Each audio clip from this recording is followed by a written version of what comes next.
We've got another email. You're watching the mailbox. I'm Yusuf Estes. Here's one that's asking the question, can we celebrate birthdays? What about Christmas? What about Easter? And other celebrations? What about that? Well, first of all, in Islam we know that everything regarding worship of Allah is dictated by Allah and His Messenger, and we must not add to or take away from what's been said about that.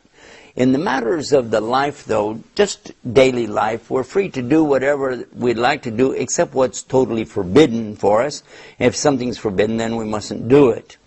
So let us now examine exactly what we mean by celebrating a birthday. When someone is born, who did all the work? The mother. Who's the one that carried the child inside of her, and who's the one that went through the labor pains, and who is the one that raised the child up? So if anything should be celebrated, it should be celebrating the mother for her hard work and her efforts. Also, another thing, when you talk about birthdays, would you be talking about the sun calendar, which is now associated with the Christian religion, or would you be talking about the lunar calendar, which is associated with the Jewish and the Muslim religion?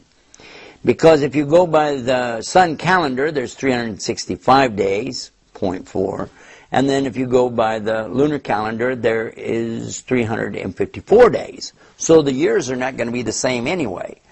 So if you said, well, it's just for fun, I want to have a cake and I want to put candles on it, well, then you got another problem. The candles on the cake actually are not coming from Christianity or Islam. They're coming from the Celtic religion, and this is the Druids, many, many centuries ago, and they used to worship fire and things like that, and this candle represents that. So we're starting to really infringe on the area here of worship, and this is why birthdays, Easter, Christmas, and all the rest of it is not something acceptable in Islam, because it implies a type of worship or celebration other than what's been approved by Islam. We do have two main Eids called Eidain, and that's Eid al-Adha and Eid al-Fitr.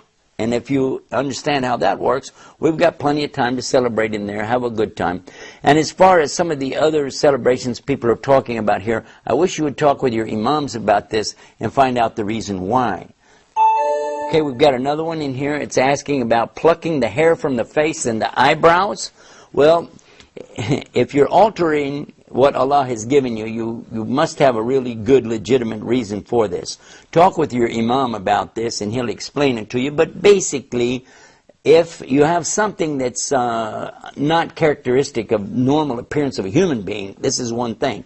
But if it's just to beautify yourself, to show off, to attract attention, that's absolutely haram, because you mustn't be doing that to, attract the unwanted attention of these men and so on. Well, anyhow, that's it for the mailbox. Don't forget to visit our website, islamnewsroom.com, or you can type in keywords and get more of this. Till next time, peace. Assalamu alaikum wa rahmatullah.